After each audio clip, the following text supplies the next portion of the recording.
Bismillahirrahmanirrahim. Assalamualaikum warahmatullahi wabarakatuh. Alhamdulillahirabbil alamin. Wassalatu wassalamu ala asyrafil anbiya'i wal mursalin sayyidina Muhammadin wa alihi wa sahbihi ajma'in. Rabbi shrah li sadri wa yassir li amri wahlul 'uqdatam min lisani yafqahu qawli. Rabbi zidna ilman warzuqna fahma.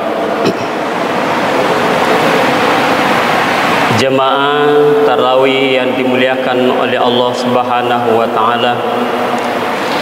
Puji syukur kepada Allah Subhanahu wa taala karena pada malam ini, malam ke-10, kita datang lagi untuk menunaikan kewajiban kita, yaitu sholat isya. Ya, nantinya hari sekalian adalah kita sholat tarawih. Mudah-mudahan hari sekalian kita bisa istiqamah sampai akhir Ramadan. Kita terus datang untuk menunaikan ibadah sholat tarawih hari sekalian. Salam dan taslim kepada Nabi Allah Muhammad SAW, Nabi yang memberikan kita petunjuk, mengarahkan kita agar kita bisa selamat dunia dan akhirat.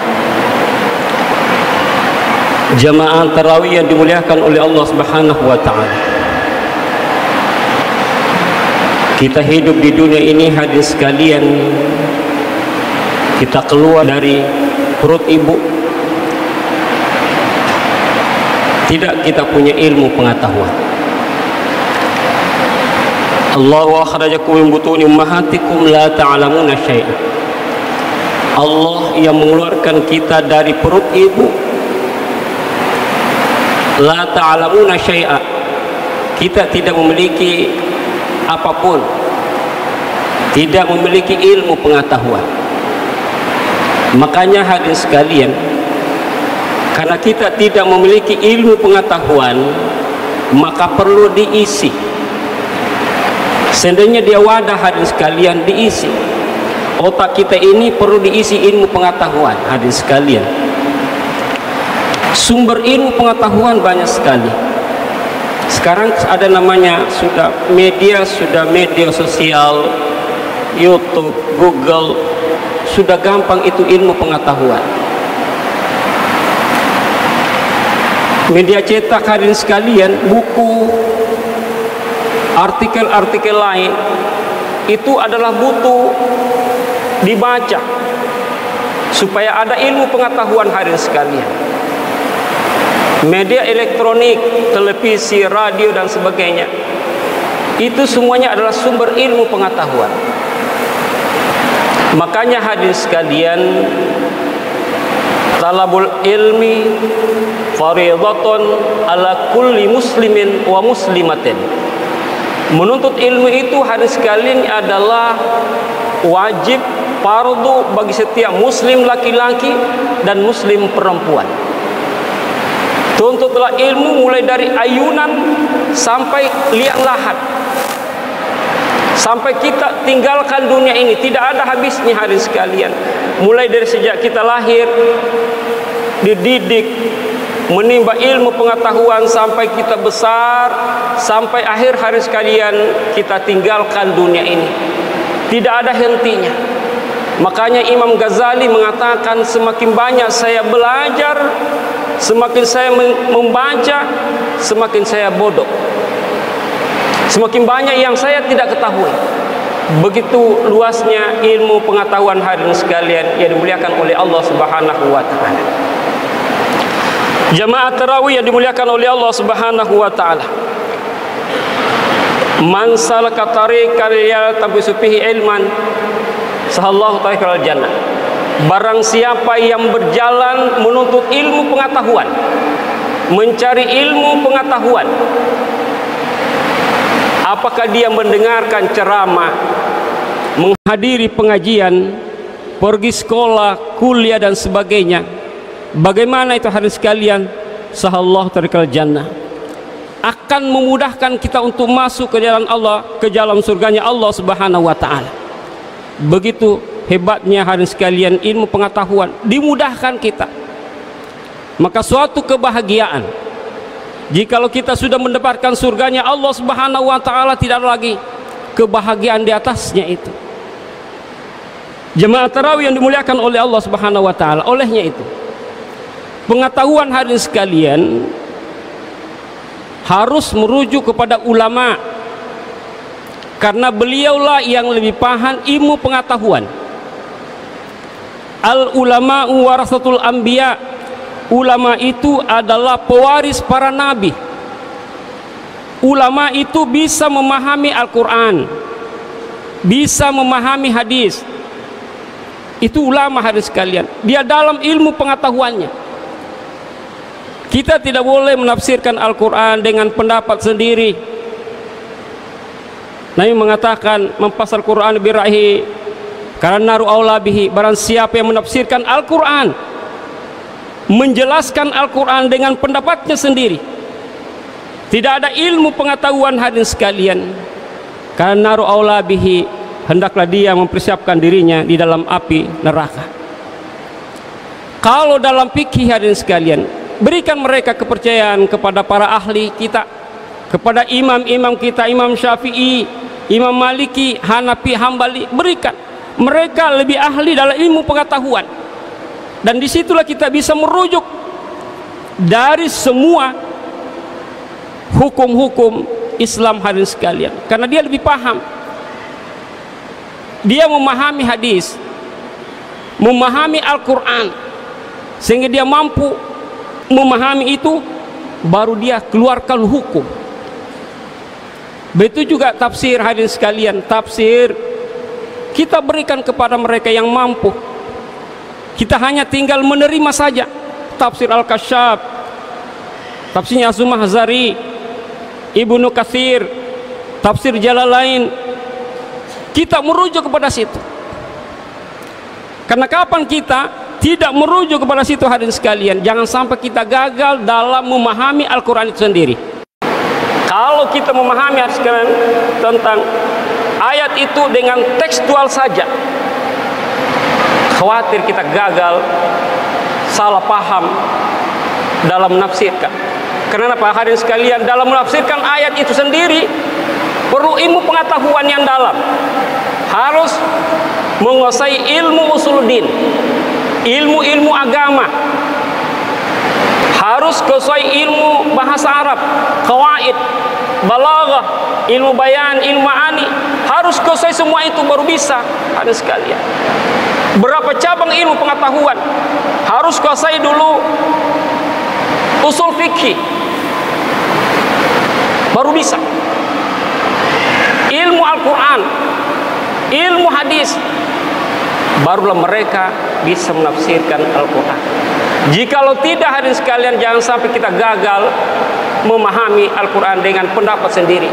Dan itu hadirin sekalian, kalau salah, khawatir hadirin sekalian kita akan mengisi neraka hadirin sekalian.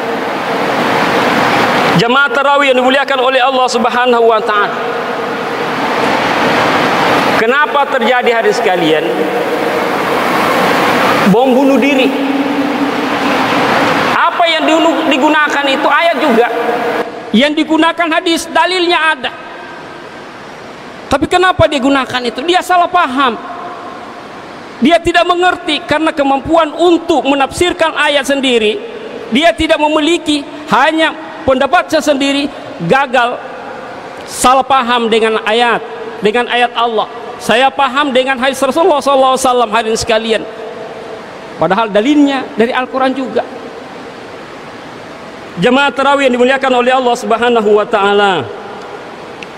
Kemudian selain daripada memahami itu, ada persoalan-persoalan baru yang mungkin tidak ditemukan pada Rasulullah SAW. Maka perlu ulama rapat kumpul untuk bagaimana memahami ini. Kalau menghadapi persoalan itu butuh ilmu pengetahuan, tidak sembarang orang bisa memutuskan. Harus dikumpulkan para semua ulama, baik ahli fikih, ahli hadis, dari ahli tafsir dan sebagainya. Hadirin sekalian, semua para ahli dipanggil untuk duduk bersama membicarakan itu. Contoh kecil, hadirin sekalian, masalah siwak, sikat gigi. Hadirin sekalian, Nabi kan bersabda, laula an asyukka la amartu bisiwak inda kulli salat. Seandainya tidak memberatkan bagi umatku, ala ummati la amartu bisiwakin, aku akan perintahkan setiap mau mengerjakan salat dia bersiwak. Itu sunnat. La amartu, hadirin sekalian, perintah. Ada perintah dalam kaidah usul fikih dikatakan al aslu fil amri lil wujub. Asal perintah itu hukumnya wajib. Dari kaidah lain mengatakan al aslu fil amri lil nadab. Asal perintah itu hukumnya adalah sunat. Sekarang persoalan sikat gigi tidak ada pada zaman Rasulullah SAW. Yang ada adalah siwak dari kayu. Dari kayu, hadirin sekalian. Apakah kita mau menggunakan kayu karena kita sudah tidak kita temukan lagi, atau jarang kita temukan, padahal itu sunat hukumnya? Maka para ahli menggunakan lagi sikat gigi sebagai penggantinya. Apakah itu juga hukumnya sunat? Para ahli mengatakan juga sunat, hadirin sekalian. Tidak menggunakan siwak dari akar kayu, tapi yang digunakan adalah sikat gigi yang digunakan, hadirin sekalian. Karena dia melihat, memahami itu adalah fungsinya daripada siwak itu sendiri adalah membersihkan gigi, membersihkan mulut, bukan dari bendanya, hadirin sekalian. Itu kan persoalan. Dan banyak persoalan sekarang ini ya bisa. Bagaimana tentang bayi tabung? Bagaimana hukumnya? Boleh tidak? Ini kan perlu ada ulama. Tidak ada sama Nabi tentang bayi tabung. Ada yang enggak? Tidak ada. Yang ini semuanya yang harus dipecahkan oleh para ulama. Hasil kesepakatan, hadirin sekalian, bayi tabung adalah kalau dia suami istri diambil dari opung perempuan, sperma dari laki-laki, boleh, hukumnya halal. Tapi kalau sperma laki-laki, opung dari perempuan, kemudian bukan suami istri, tidak boleh. Itu hasil muktamar, hadirin sekalian, yang dilakukan oleh para ulama. Kawin dengan telepon boleh tidak? Itu kan tidak ada zaman dulu. Ini kan persoalan semua. Makanya perlu ilmu pengetahuan, pengkajian. Makanya sumber hukum itu adalah selain Al-Quran, hadis, ijma', kesepakatan para ulama yang tidak ditemukan pada zaman dulu, hadirin sekalian.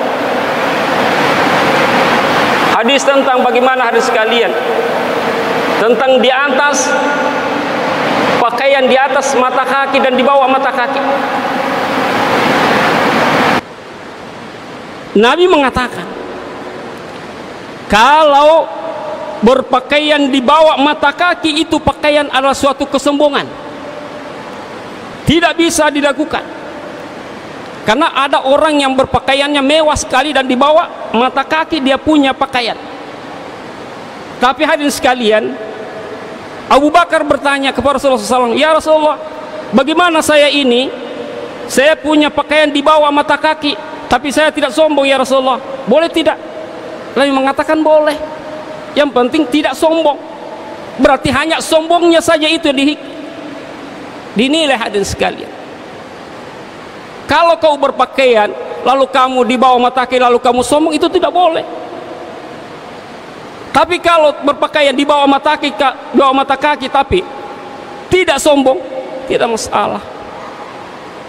Jamaah tarawih yang dimuliakan oleh Allah Subhanahu wa taala, olehnya itu hadirin sekalian, persoalan seperti inilah kalau kita baca semua dari semua hadis, harus juga lengkap semuanya, baru kita bisa berfatwa, hadirin sekalian. Jamaah subuh yang dimuliakan oleh Allah Subhanahu wa taala,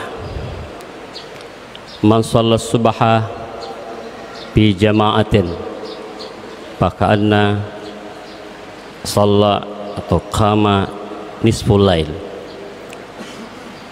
Barang siapa yang salat subuh dengan berjamaah seperti yang kita lakukan ini, sama halnya kalau kita salat separuh malam. Jadi kita salat mulai dari maghrib sampai dengan tengah malam dini hari, itu ibarat pahalanya hari sekalian kalau kita salat isya. Ulangi, man salat isya'i. Di hadis lain hari sekalian, man salat subha fi jama'atin, barang siapa yang salat subuh dengan berjamaah, faka'anna shalla kulla lailahu. Ya, tadi saya katakan tadi, man salat isya'i faka'anna qama nisful lail. Barang siapa yang salat isya sama saja kalau dia salat separuh malam. Man salat subha, dan barang siapa yang salat subuh dengan berjamaah, faka'anna shalla kulla lailahu, samanneha masum pajang satu malam penuh hadirin sekalian kalau kita salat subuh dengan berjamaah. As-salatul jamaah afdal min salatil fa'adi. Salat jamaah lebih afdal, lebih mulia daripada salat sendirian. Bisa bersirina darajat, dengan 27 derajat yang kita dapatkan hadirin sekalian kalau kita salat berjamaah, dibanding dengan salat sendiri kita hanya dapatkan satu hadirin sekalian, satu derajat. Jamaah subuh yang dimuliakan oleh Allah Subhanahu wa taala, pada zaman Rasulullah SAW, Nabi pergi ke masjid, dia mau salat, kemudian Rasulullah SAW melihat iblis di luar masjid. Kemudian Rasulullah mengatakan, kenapa kamu berada di pintu masjid? Kenapa kau tidak masuk di masjid? Iblis mengatakan, saya mau masuk di masjid, mau mengganggu orang yang sedang salat itu, tapi saya takut kepada orang yang sedang tidur. Rasulullah mengatakan, kenapa kau takut kepada orang yang sedang tidur itu padahal dia tidur? Seharusnya kau takut kepada orang yang sedang salat itu.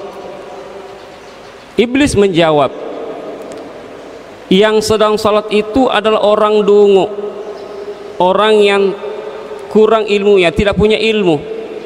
Sementara orang yang tidur itu adalah orang yang memiliki ilmu pengetahuan. Saya takut, saya khawatir jangan sampai saya masuk di masjid itu mengganggu orang yang sedang salat itu bangun, yang sedang tidur, untuk meluruskan salatnya. Bayangkan hadirin sekalian, orang yang punya ilmu pengetahuan walaupun tidur itu ditakuti oleh iblis. Orang yang sedang salat padahal tidak punya ilmu pengetahuan, iblis tidak takut-takut hadirin sekalian. Jemaah subuh yang dimuliakan oleh Allah Subhanahu wa taala, yarfa'illahu alladhina amanu minkum walladhina utul ilma darajat. Allah mengangkat derajat orang-orang yang beriman, dan juga Allah mengangkat derajat orang-orang yang memiliki ilmu pengetahuan. Man arada dunya fa'alaihi bil ilmi. Barang siapa yang menghendaki dunia ini, kebahagiaan dunia, fa'alaihi bil ilmi, haruslah memiliki ilmu pengetahuan. Wa man aradal akhirata fa'alaihi bil ilmi. Dan barang siapa yang menghendaki akhirat, kemuliaan akhirat, ketenangan di akhirat, harus juga memiliki ilmu pengetahuan. Wa man aradahuma fa'alaihi bil ilmi. Dan barang siapa yang menghendaki dunia dan akhirat, harus dengan ilmu pengetahuan. Kenapa hadirin sekalian? Karena dengan ilmu pengetahuan dia menjaga kita. Dengan ilmu pengetahuan tahu bahwa ini baik, ini tidak baik, ini yang dilarang, itu yang diperintahkan. Itu ilmu pengetahuan hadirin sekalian. Pentingnya memahami ilmu pengetahuan. Kedatangan kita ini hadirin sekalian, kita salat karena memiliki ilmu pengetahuan, tahu mana syaratnya salat, mana rukunnya salat, mana yang membatalkan salat. Itu kelebihan orang-orang yang memiliki ilmu pengetahuan. Karena kalau tidak kita memiliki ilmu pengetahuan hadirin sekalian, la takfu ma laysa bihi ilmu. Jangan kau berikan tanggung jawab, jangan kau berikan beban, jangan kau lakukan malas lebih ilmu kalau tidak ada ilmumu di situ. Salat saja hadirin sekalian, tidak ada ilmu, mungkin saja kita salah dalam melaksanakan salat. Berwudu saja hadirin sekalian, mungkin kita bisa salah. Kenapa hadirin sekalian? Tidak ada ilmu, harus dipelajari. Semua persoalan harus memiliki ilmu pengetahuan. Berwudu hadirin sekalian, contoh kecil, menyapu muka di saat kita berwudu. Tapi kalau sekedar menyapu saja, tidak memenuhi semua muka kita, dalam artian mulai dari ubung-ubung sampai dengan dagu, ke telinga kiri, ke telinga kanan, harus kena semuanya air, karena harus meratakan air. Ada ilmu kita di situ. Kapan separuh saja menyebabkan wudhu kita bisa batal hadirin sekalian, tidak sah salat kita. Makanya perlu semuanya ditahu dengan ilmiah, dengan pemahaman bahwa wudhu apa syaratnya, apa rukunnya wudhu, baru kita lakukan. Menyapu kaki saja hadirin sekalian, kalau tidak sampai kepada di atas mata kaki, itu kan tidak sah kita punya wudhu. Kita kan banyak melihat orang dia berwudhu hadirin sekalian, tapi sekedar membasahi dan tidak sampai kepada, tidak melewati mata kakinya, itu kan tidak sah wudhunya. Padahal dia katakan sudah berwudhu, padahal tidak sampai ke situ, menyebabkan salat kita tidak sah hadirin sekalian. Semua persoalan seperti ini semuanya harus diketahui semuanya, karena ini persoalan dunia dan akhirat. Karena kita beribadah hadirin sekalian di dunia ini tujuannya untuk akhirat. Ad-dunya mazratul akhirah. Dunia ini adalah tempat menanam hadirin sekalian, tempat menanam. Hasilnya di hari kemudian, kita salat sekarang ini belum dapat hasil untuk tujuan kita untuk di akhirat nanti hadirin sekalian. Karena kita memang dilahirkan, diciptakan oleh Allah Subhanahu wa taala, wa ma khalaqtul jinna wal insa illa liya'budun. Tiada kami ciptakan jin dan manusia illa liya'budun, kecuali untuk menyembah kepada Allah Subhanahu wa taala. Itu tujuan kita hidup di dunia. Jamaah subuh yang dimuliakan oleh Allah Subhanahu wa taala, memang kul hal yastawi alladziina ya'lamuna wal ladziina la ya'lamun. Memang tidak sama orang-orang yang memiliki ilmu pengetahuan dengan orang yang tidak memiliki ilmu pengetahuan hadirin sekalian. Kalau sudah memiliki ilmu pengetahuan, maka kita harus amalkan, dipraktekkan, dikerjakan. Bukan sekedar ilmu pengetahuan, tapi harus diamalkan. Ada pengamalan, harus ada aplikasi, penerapan hadirin sekalian. Al ilmu bila amalin kasyajarin bila samarin. Ilmu yang tidak diamalkan, ilmu yang tidak dipraktekkan, kasyajarin bila samarin, seperti pohon yang tidak berbuah, tidak ada hasilnya. Jadi ilmu itu bukan sekedar teori hadirin sekalian, diketahui saja, tetapi harus ada amal. dilakukan hadirin sekalian. Dr. Halim Mahmud, mantan rektor Azhar di Mesir, pernah mengatakan begini, laisatil mushkilatu fil qarnil mushkilatil ilmah walakinnal mushkilatu ajizna an tatbiki murad dzalikal ilm. Bukanlah yang menjadi persoalan sekarang ini persoalan ilmu pengetahuan. Artinya hadirin sekalian, kita ini sudah pintar, kualitas ilmu kita hadirin sekalian sudah bagus semuanya, tidak bisa diragukan. Apalagi sekarang sudah media, sumber ilmu banyak sekali. Walakinal mushkilatu, kata beliau, akan tetapi yang menjadi persoalan sekarang ini, menjadi problema, bukan lagi persoalan ilmu pengetahuan. Walakinnal mushkilatu ajizna an tatbiki mar'in, adalah yang menjadi problema adalah ketidakmampuan mengamalkan apa yang ia tahu. Kita hadirin sekalian, boleh saja kita semuanya tahu semuanya, salat itu hukumnya, salat itu adalah wajib hadirin sekalian. Kita salat, tapi ada juga hadirin sekalian tahu itu wajib, zuhur, asar, maghrib, isya, subuh, tahu itu wajib hadirin sekalian, tapi kenapa dia tidak lakukan? Padahal dia tahu. Inilah yang menjadi persoalan, tidak mampu mengamalkan apa yang ia tahu hadirin sekalian.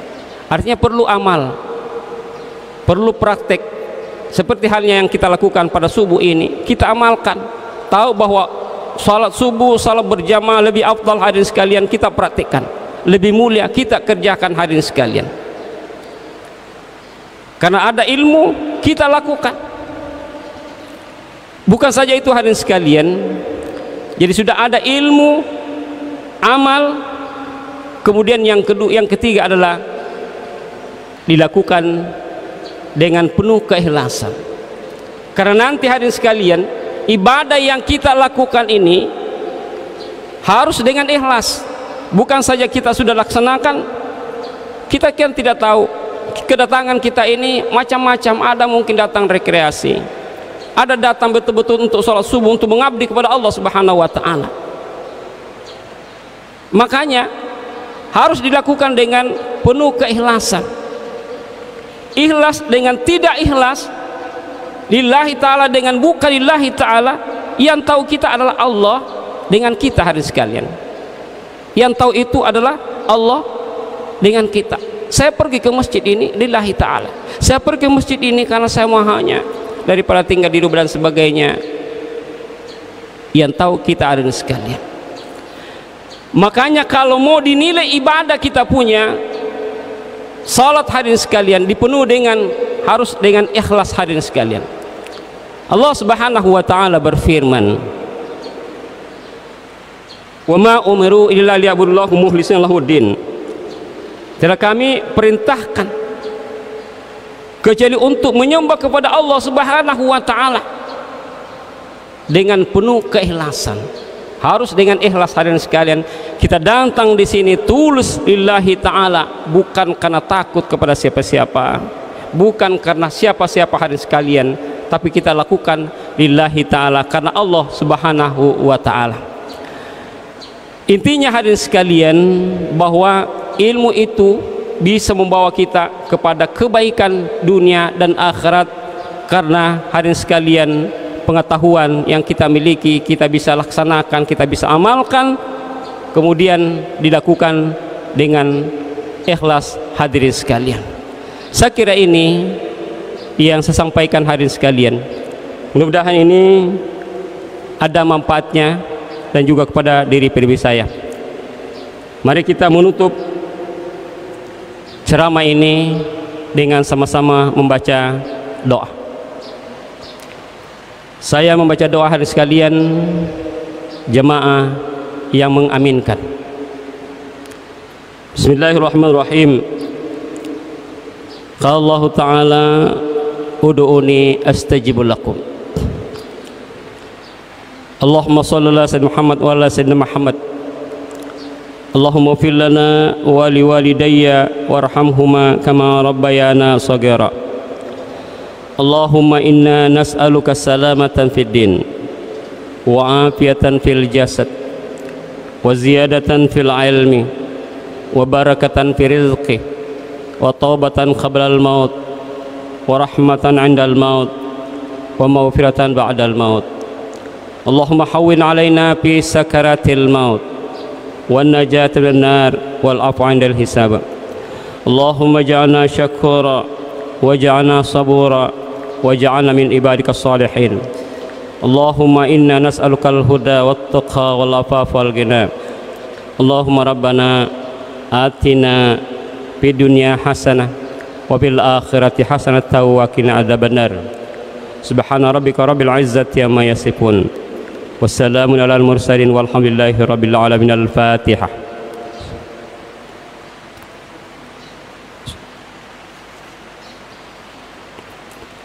Assalamualaikum warahmatullahi wabarakatuh.